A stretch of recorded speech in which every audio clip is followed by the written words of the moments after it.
Hola, ¿qué tal? ¿Cómo están? ¿Se sienten bien? Estoy contenta de estar nuevamente con ustedes. Hoy vamos a estar en la Casa de la Poesía, en La Habana Vieja. Un ambiente literario donde, por supuesto, se acelera toda la cuestión de creación, sobre todo de poesía. ¿Saben qué? A mi papá le encantaba la poesía.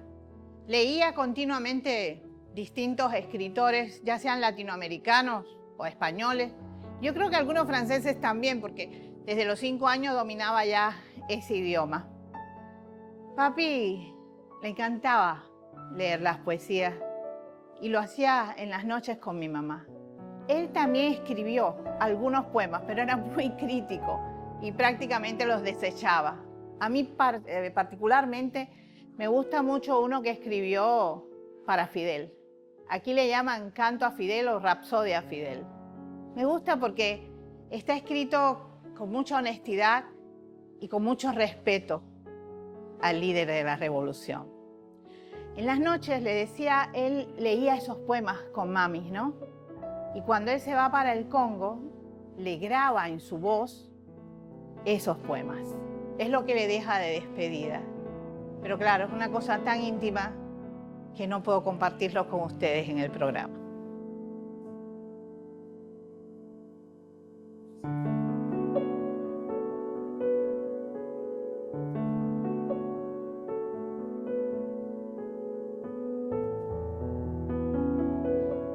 Este ambiente literario nos da la excusa necesaria para hablar de un hito de la historia del libro cubano. Estamos hablando de finales de la década de 1960. Estamos hablando del 1968 exactamente. Se edita por primera vez el diario de campaña del Che en Bolivia. Fíjense que esto es algo tremendo, porque se hace una edición en muy poco tiempo, se hace una tirada enorme de libros y se le da gratuitamente al pueblo cubano. Papi tenía el hábito de escribir las cosas más importantes que le pasaban en el día. Más o menos desde los 17 años hacía esto. Claro, cuando llega a Cuba y se convierte en un jefe militar, ya esto no es solamente un hábito, sino también una herramienta de trabajo. Él escribe las cosas más importantes que le ocurren y le permite ver lo que está ocurriendo, lo que está pasando, si hay alguna cuestión que se puede mejorar, si algo fue un error que se cometió. Cuando termina el proceso de combate, que triunfa ya la revolución, él no tiene mucho tiempo, pero dedica un poquito de ese tiempo a ver esas notas, a repasarlas, a recrearlas. Y se publica, estando él vivo, Pasaje de la Guerra Revolucionaria. Él hace anotaciones a esa edición que años después el Centro de Estudios Che Guevara utiliza en su próxima publicación. En el Congo ocurre lo mismo. Él toma notas todos los días de lo que va pasando, pero claro, la vida no le da suficiente tiempo para hacer anotaciones al margen o para ampliar esas notas que había tomado. Y el Centro de Estudio publica años después íntegramente esas notas. Lo publicamos y le pusimos el nombre de Pasaje de la Guerra Revolucionaria, Congo. Bolivia no es una excepción. Ahí él también toma notas todos los días y de verdad situaciones a veces muy duras, muy difíciles, pero sigue con su hábito de escribir. Lo que pasa es que cuando él es tomado prisionero y después asesinado, el ejército boliviano se queda con esas notas y se considera un trofeo de guerra. Todavía hoy ellos tienen el original. Pero de alguna manera llega a Cuba las fotocopias de esas notas a manos de nuestro comandante en jefe. Él manda inmediatamente a hacer una edición y a publicar el libro. Una vez que se publica en Cuba, inmediatamente otras editoriales del mundo lo replican, empezando por Feltrinelli en Italia. De ahí sale en distintas lenguas a otras partes del mundo. lo que permite que hombres y mujeres puedan leer lo que realmente ocurrió ese tiempo en Bolivia. Y eso también ayudó a desmontar mentiras, falacias que se habían dicho durante todo ese tiempo. Pero también la imagen del Che se agiganta. ¿Cómo fue este proceso de edición? ¿Qué tiempo utilizaron? ¿Participó Fidel activamente en ese proceso? 60 años casi van a ser de que se editó por primera vez este libro. Todavía puede ser una herramienta para los que luchamos contra el imperialismo en cualquier parte del mundo. ¿Sí? En un mundo gobernado por las transnacionales de la información o desinformación, este programa les brinda una ruta diferente, quizás algo indisciplinada. Lo hacemos semanalmente. Si usted quiere acompañarnos, por favor, hágalo. Sencillamente con Aleida Guevara.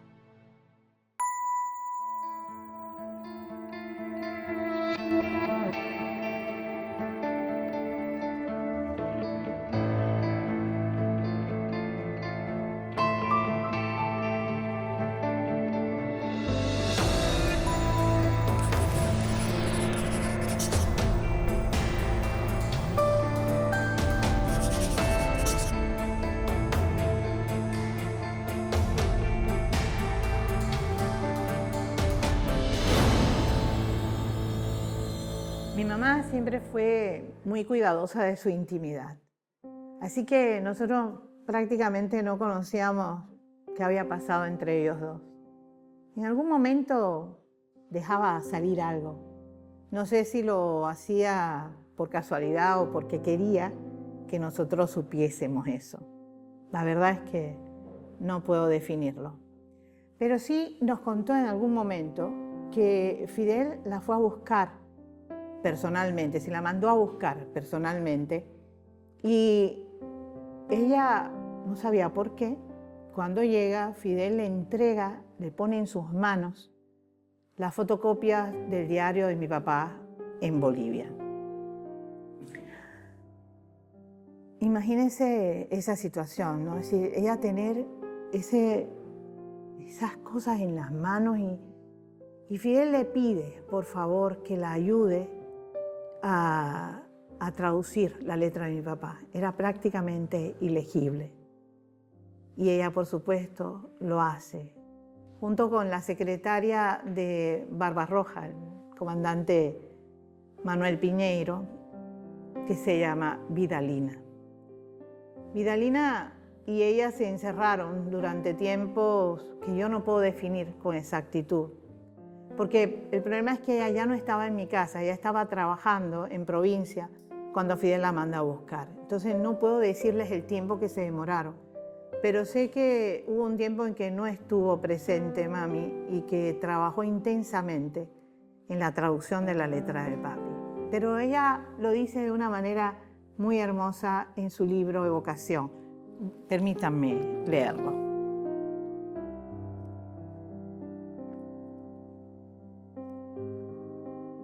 Una vez más sentía el gesto delicado de Fidel para conmigo, porque es cierto que la escritura del Che a veces es casi ilegible, pero también que había compañeros que la entendían sin tener que recurrir a mí.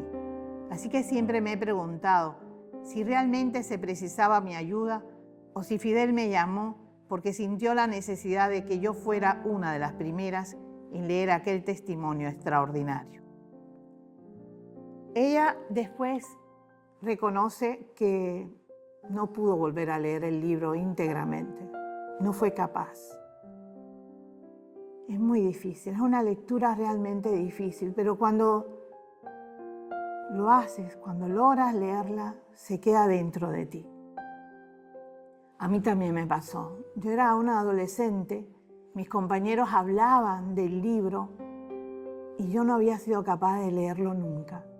Me daba vergüenza, pero era que llegar al final de ese diario significaba llegar al final de la vida de mi papá. Y siempre ha sido difícil eso.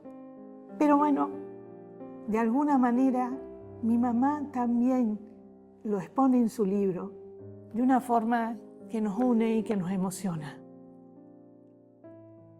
Pienso no solo en el guerrero firme y valeroso que siempre conocí, sino sobre todo en ese ser humano de una dimensión sin límites que había relegado siempre su yo para entregarse sin condiciones a su amor por la humanidad y que finalmente fue asesinado de modo brutal sin que sus verdugos midieran siquiera la magnitud de la ignominia.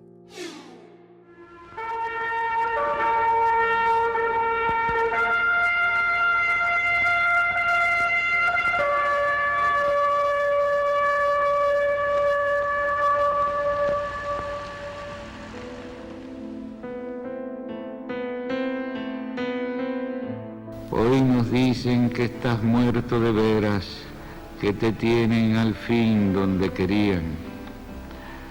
Se equivocan más que nosotros, figurándose que eres un torso de absoluto mármol quieto en la historia, donde todos puedan hallarte. Cuando tú no fuiste nunca sino el fuego, sino la luz, el aire, sino la libertad americana soplando donde quiera, donde nunca jamás se lo imaginan, Che Guevara.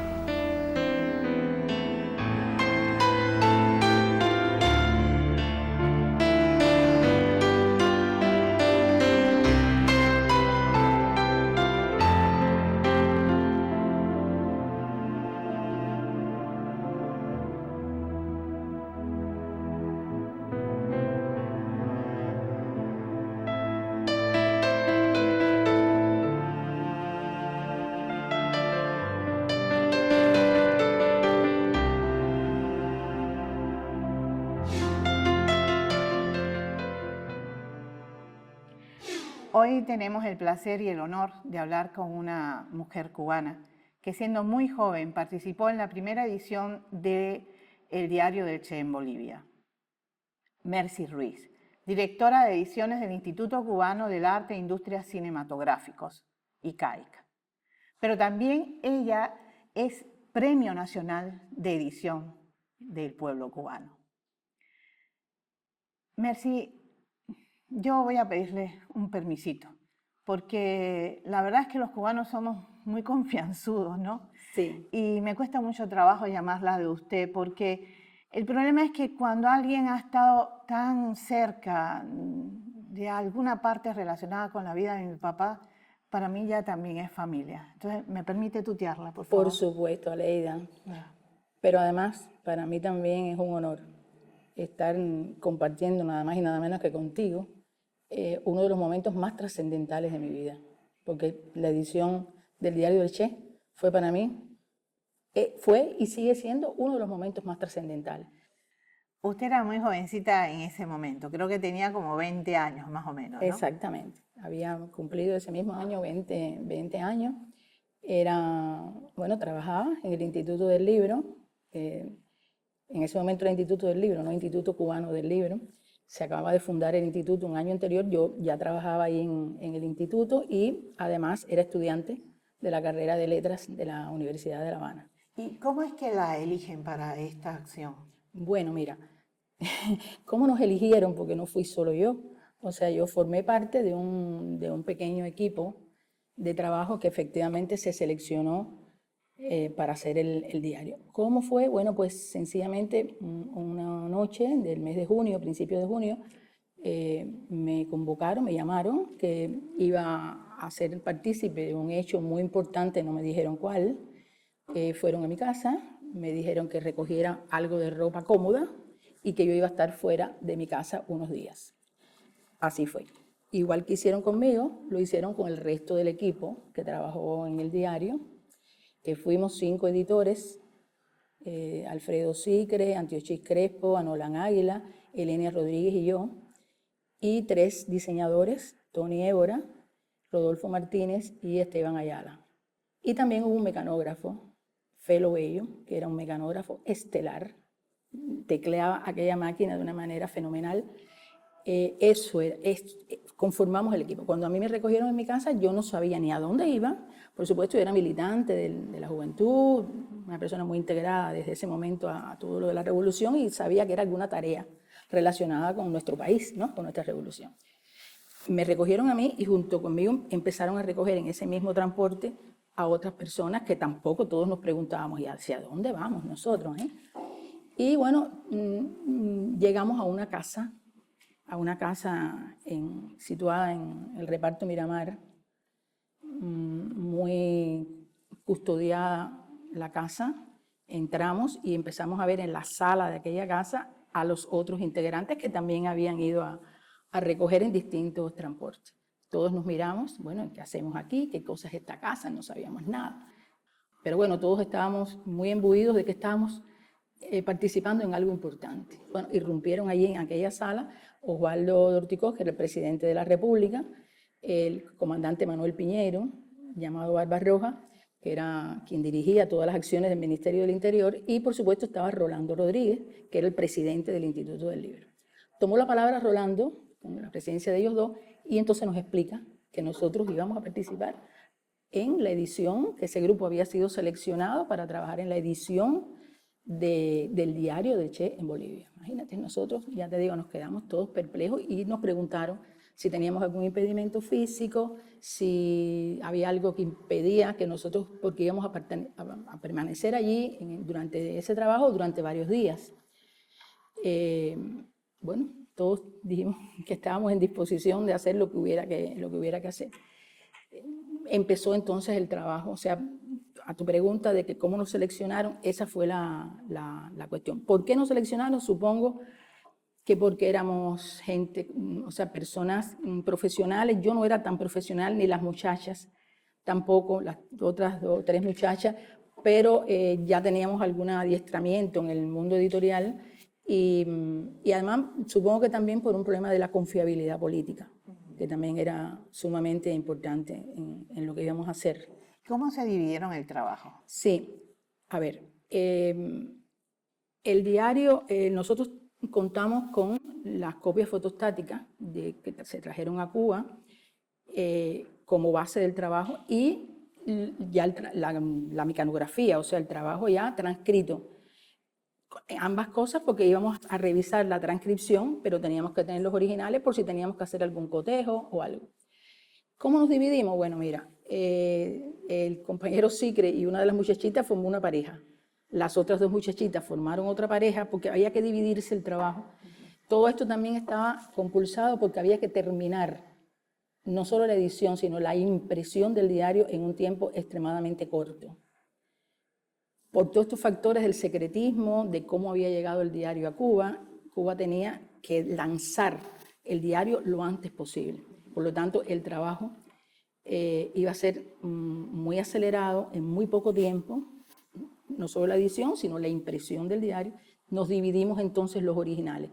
Y a mí me tocó, casualmente, la primera parte, o sea, donde estaba la introducción necesaria del comandante en jefe. Yo me vi con aquella responsabilidad porque ya en este caso eran los originales acabados de escribir por Fidel, ¿no? Y formamos una pareja, Rolando Rodríguez y yo. O sea, entre él y yo comenzamos a revisar la introducción necesaria y las primeras páginas, y las otras 2 parejas se dividieron el resto del trabajo en cuanto a la revisión. O sea, yo entonces revisé el trabajo de Fidel, que después te contaré, que tuve también la enorme dicha de conocerlo personalmente, ¿no? ¿Porque él estuvo con ustedes en algún momento ahí? Sí, nosotros empezó a hacerse el trabajo efectivamente en estas condiciones que te estoy diciendo. Nosotros no teníamos horario, o sea, se trabajaba de día, de noche. Tomábamos inclusive unas pastillitas que eran un poco para estimularnos, exactamente. Y él estuvo allí en esa casa estuvo 2 veces. La primera vez nosotros no participamos, o sea, la casa tenía 2 plantas, nosotros dormíamos arriba y abajo estaban unas mesas con las sillas, o sea, con todo el andamiaje que nos facilitaba el trabajo. Y arriba dormíamos, había un comedor también, etc. Él estuvo, como el segundo día, él estuvo en la casa, pero nosotros no participamos. Él estuvo con las autoridades competentes, se fue. Pero ya cuando el diario estaba bastante avanzado, inclusive ya él tenía en sus manos algunas de las correcciones que habíamos hecho en la introducción, él volvió. Y entonces pidió que estuviéramos todo el equipo. Todo el equipo bajamos, tú sabes, todo esto con mucha seguridad, todo lo que rodeaba a Fidel. Y bueno, él nos saludó con la afabilidad esa tremenda que él tenía, y muy bajito preguntó, ¿quién revisó mi introducción? Y yo me quedé callada porque como Rolando, el presidente del Instituto del Libro, había estado participando también conmigo, aunque las correcciones las realizaba yo por un problema técnico, ¿no? Y intervenía, yo me quedé callada. Y Rolando enseguida dijo, ella. Y yo te confieso que me quería morir, porque dije, Dios mío, ¿por qué le estará preguntando eso? Y entonces me dijo, tú fuiste la que revisaste. Ya yo empecé a temblar como una hoja en aquel momento, así por la impresión. Que tú me revisaste el diario. En mi introducción, sí, comandante. Bueno, yo estuve de acuerdo con las correcciones, las marqué, pero hay algo que no entiendo. Y me empieza a decir que él no entendía las correcciones que yo había hecho relacionadas con la utilización de los gerundios. A ver, explícame. Él lo tenía marcado en su original. ¿Esto por qué tú me lo marcas? Porque a mí me parece muy bien. Yo entonces traté de explicarle que eso era una norma gramatical, que el gerundio no se podía utilizar con posterioridad al verbo principal de la oración. Yo te lo estoy explicando ahora sí, pero en aquel momento lo hice muy mal. Se lo expliqué muy mal. Y él no entendió. Y me dijo, no, yo no entiendo muy bien, pero te voy a hacer una pregunta. Si lo dejamos como yo lo tengo, ¿cambia el contenido, cambia el sentido? Digo, no, comandante, es una norma gramatical. Entonces vamos a dejarlo como yo lo tengo. Y entonces, bueno, si ustedes leen, si un especialista lee la introducción, verá que efectivamente los gerundios se dejaron de la forma que él lo dijo, pero fue que efectivamente yo no le pude explicar porque estaba muy nerviosa realmente. Entonces, bueno, preguntó a los demás, ya te digo, se le puso detrás al compañero que estaba mecanografiando, que se puso muy nervioso y empezó a mecanografiar y le miraba la cara y me mecanografiaba y nosotros, pero Felo, para, y no paraba, porque, en fin, fue un encuentro con él muy estimulante, muy agradable, el encuentro que tuvimos allí con él, realmente. Bueno, vamos a hacer una pequeña pausa para mostrar, adelantándonos en el tiempo, algunas de estas filas que se armaron del pueblo cubano para recibir los ejemplares. Los ejemplares. Y después regresamos. Okay.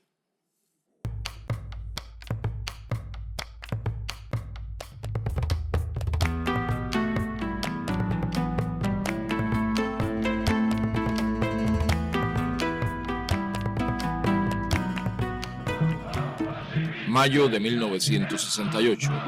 El mundo se conmociona. La década del 60 vive su clímax. Cuba recibe clandestinamente copia del diario que el Che Guevara escribió en su campaña guerrillera en Bolivia. El gobierno cubano prepara una urgente y masiva publicación.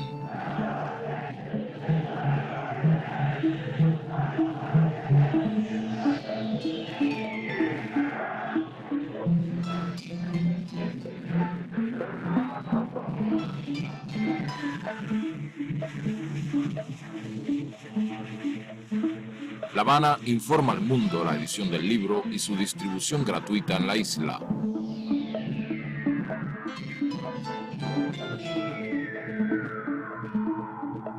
Editoras internacionales reciben copia del texto para su inmediata difusión.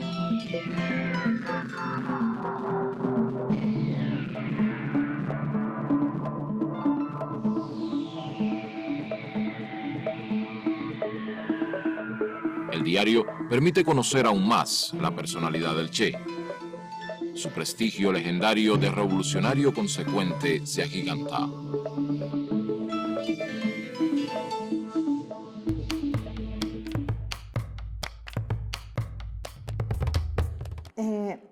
Vimos las imágenes y ese libro que usted trae es de la primera edición, la primerita edición. Sí, salido de la máquina, salido de la... Es de los primeros, o sea, los ejemplares que se imprimieron en ese momento. ¿Cuántos fueron? 1 millón de ejemplares. 1 millón de ejemplares.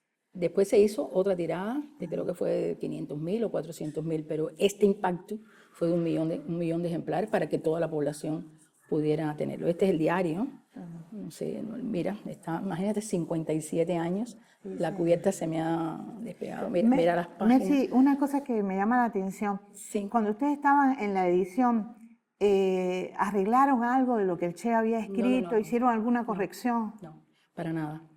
Las correcciones se hicieron solamente en la introducción necesaria por la presidencia de Fidel, pero el diario del Che está exactamente igual que como él lo escribió, o sea, con las mismas grafías, con las mismas comas, puntos, o sea, con su ortografía original. Ahí se dio la indicación de que no se podía cambiar absolutamente nada. Eso es otro de los méritos que se haga en Cuba, que se haya hecho en Cuba, que Cuba respetó totalmente el diario tal y como él lo escribió, incluyendo la ortografía, la gramática, todo, igualito.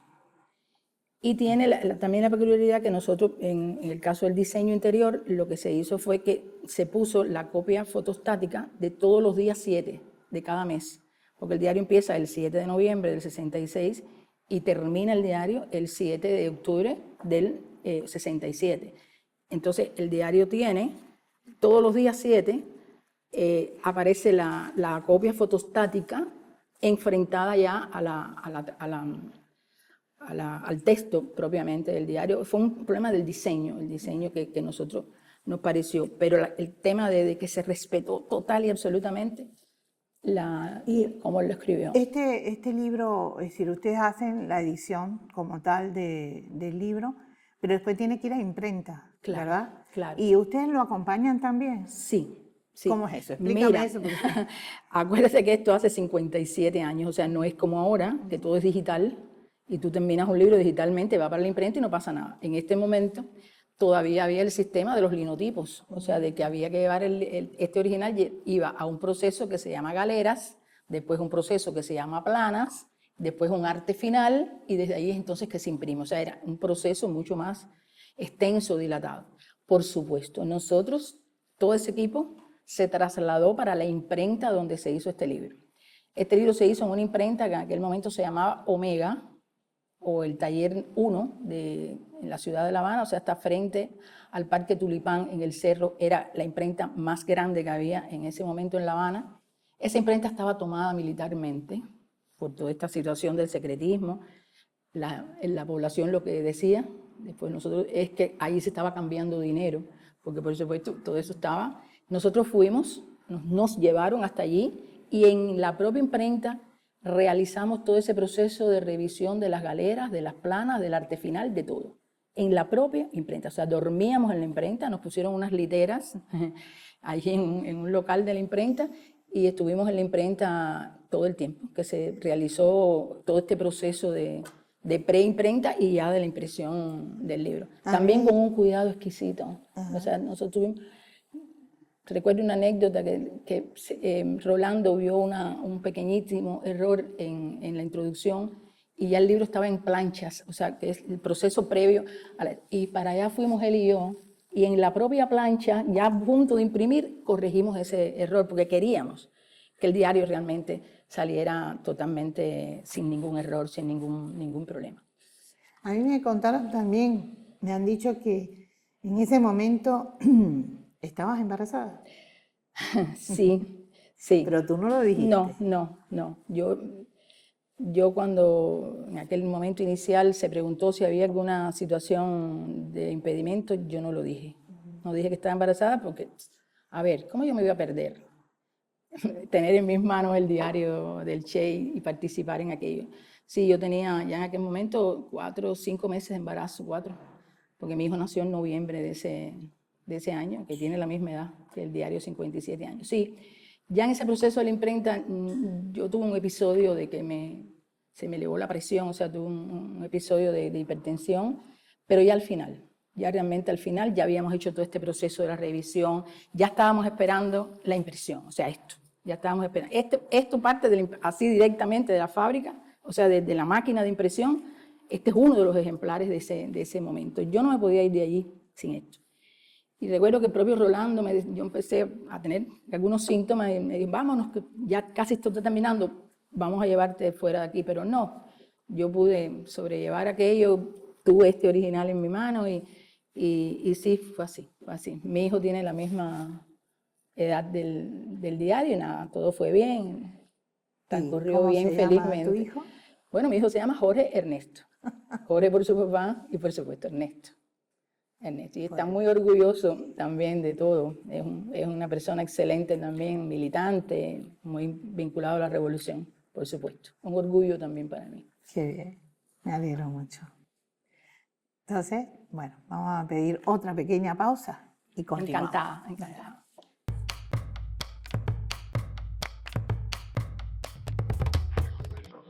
Fidel, me recuerdo en esta hora de muchas cosas. De cuando te conocí en casa de María Antonia, de cuando me propusiste venir, de toda la tensión de los preparativos. Un día pasaron preguntando a quién se debía avisar en caso de muerte, y la posibilidad real del hecho nos golpeó a todos. Después supimos que era cierto, que en una revolución se triunfa o se muere, si es verdadera. Muchos compañeros quedaron a lo largo del camino hacia la victoria. Hoy todo tiene un tono menos dramático porque somos más maduros, pero el hecho se repite. Siento que he cumplido la parte de mi deber que me ataba a la revolución cubana en su territorio y me despido de ti, de los compañeros, de tu pueblo, que es ya mío. Hago formal renuncia de mis cargos en la dirección del partido, de mi puesto de ministro, de mi grado de comandante, de mi condición de cubano. Nada legal me ata a Cuba, solo lazos de otra clase que no se pueden romper como los nombramientos. Haciendo un recuento de mi vida pasada, creo haber trabajado con suficiente honradez y dedicación para consolidar el triunfo revolucionario. Mi única falta de alguna gravedad es no haber confiado más en ti desde los primeros momentos de la Sierra Maestra y no haber comprendido con suficiente celeridad tus cualidades de conductor y de revolucionario. He vivido días magníficos y sentí a tu lado el orgullo de pertenecer a nuestro pueblo en los días luminosos y tristes de la crisis del Caribe. Pocas veces brilló más alto un estadista que en esos días. Me enorgullezco también de haberte seguido sin vacilaciones, identificado con tu manera de pensar y de ver y apreciar los peligros y los principios. Otras tierras del mundo reclaman el concurso de mis modestos esfuerzos. Yo puedo hacer lo que te está negado por tu responsabilidad al frente de Cuba, y llegó la hora de separarnos. Sépase que lo hago con una mezcla de alegría y dolor. Aquí dejo lo más puro de mis esperanzas de constructor y lo más querido entre mis seres queridos. Y dejo un pueblo que me admitió como un hijo. Eso lacera una parte de mi espíritu. En los nuevos campos de batalla llevaré la fe que me inculcaste, el espíritu revolucionario de mi pueblo, la sensación de cumplir con el más sagrado de los deberes, luchar contra el imperialismo donde quiera que esté. Esto reconforta y cura con creces cualquier desgarradura. Digo una vez más que libero a Cuba de cualquier responsabilidad, salvo la que emane de su ejemplo, que si me llega la hora definitiva bajo otros cielos, mi último pensamiento será para este pueblo y especialmente para ti. Te doy las gracias por tus enseñanzas y tu ejemplo, y que trataré de ser fiel hasta las últimas consecuencias de mis actos. que he estado identificado siempre con la política exterior de nuestra revolución y lo sigo estando, que en donde quiera que me pare sentiré la responsabilidad de ser revolucionario cubano y como tal actuaré, que no dejo a mis hijos ni mujer nada material y no me apena, me alegra que así sea, que no pido nada para ellos, pues el Estado les dará lo suficiente para vivir y educar. Tendría muchas cosas que decirte a ti y a nuestro pueblo, pero siento que son innecesarias. Las palabras no pueden expresar lo que yo quisiera y no vale la pena emborronar cuartillas. Hasta la victoria siempre. Merci, ¿cuál es la importancia de esa introducción de Fidel? ¿Qué aportes hace al libro? Bueno, mira, ese título de introducción necesaria es extraordinariamente veraz, porque sin esa introducción muchas cosas no se comprenderían. Porque en primer lugar Fidel hace una explicación muy exhaustiva pero muy clara, como para que llegue a todos, de por qué el Che escoge a Bolivia para esta guerra de guerrilla, y explica claramente que es que Bolivia era el centro de algo que se convertiría en escuela hacia otros países latinoamericanos. Él explica muy bien toda esa conceptualización de por qué el Che escoge a Bolivia para todo esto. Y bueno, eso tiene ya una importancia tremenda porque él explica muy bien todo eso, explica lo que pasó en octubre del 67, o sea, qué factores incidieron en aquella situación ya de la muerte del Che, o sea, de la quebrada del Yuro.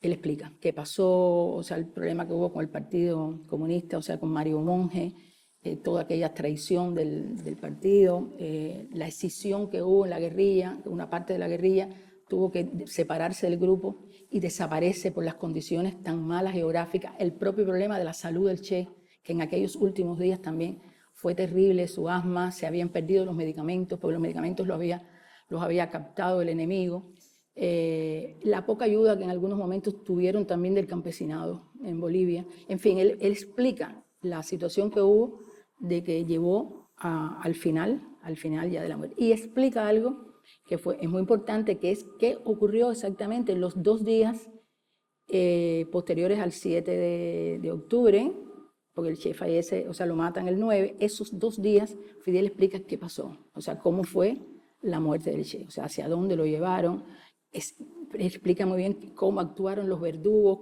cuál fue la reacción del Che ante aquello, la heroicidad, el estoicismo del Che en aquel momento, o sea, todo esto se explica en la introducción necesaria y por supuesto también reafirma de que la guerrilla es la vía correcta para llegar realmente a una independencia de los pueblos latinoamericanos. O sea, que eso está demostrado en estas páginas gloriosas del diario, de que la guerrilla era algo necesario y sigue siendo algo necesario para llegar realmente a una victoria de Latinoamérica y del mundo entero contra el imperialismo y contra los opresores de los pueblos del mundo. Esas cosas que nos contaste de la introducción necesaria me llegan a mí muy directamente, ¿no? Porque Fidel fue para mí también como un padre, entonces siempre le llamé tío a Fidel. Y era un hombre también muy romántico. Y él hizo algo muy, digamos que, como humano, ¿no? Porque él decía que el Che era un guerrillero y que el último día de combate era el día que había muerto realmente. Entonces, por eso es que en Cuba se conmemora el 8 de octubre como la caída del Che en combate y no el 9, que es realmente cuando él es asesinado. El momento en que lo asesinan. Esas son cosas que parecen pequeñas, pero que hablan de la sensibilidad de un ser humano, ¿no? Fidel es un hombre que estuvo muy cerca siempre de mi papá y que además tenía un gran defecto. Fidel no aceptaba la muerte de sus compañeros. Él lo sentía vivo siempre. Es una cosa realmente hermosa y tío era así. Por eso lo extrañamos tanto todavía. Exactamente, Aleida, así mismo. Pero bueno, yo decía que tú eras muy jovencita en ese momento y seguramente tienes idea de cómo fue recibido este libro para las jóvenes, para esa nueva generación que estaba surgiendo. Bueno, sí, claro. Yo era muy joven y estaba rodeada de jóvenes, no solo en mi centro de trabajo, sino también en la universidad.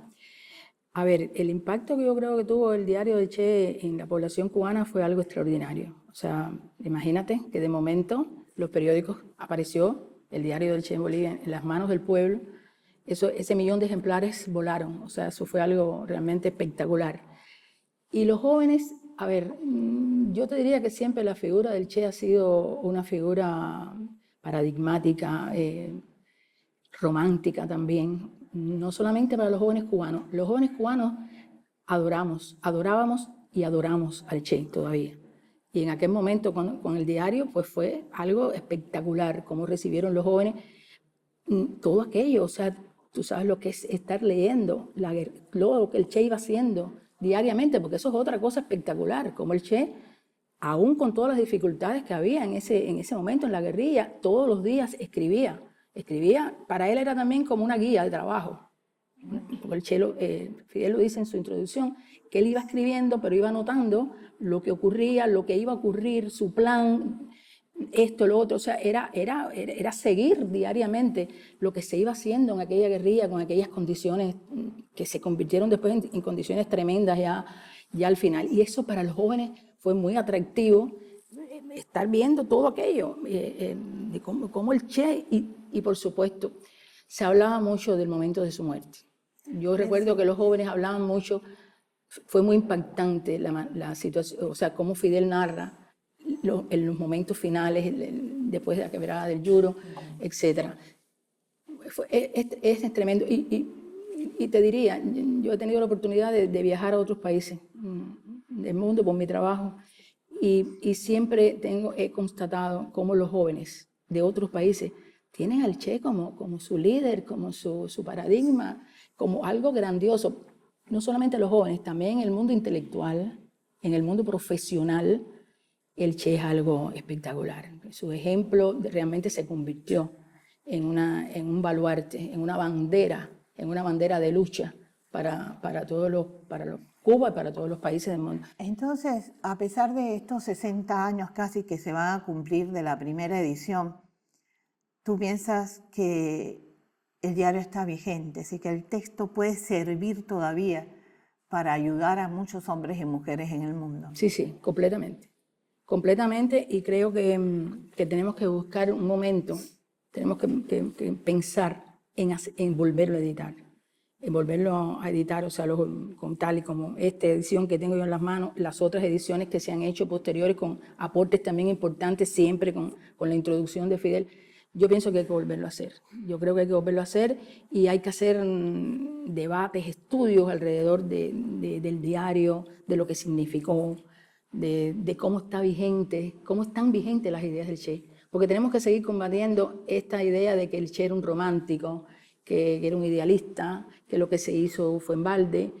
Eso, la propia lectura inteligente de este diario da el traste con todo eso. Da el traste totalmente, pero hay que volverlo a editar y hay que volver a tener un diálogo con el diario, con la participación de los jóvenes. Yo pienso que hay que volverlo a editar.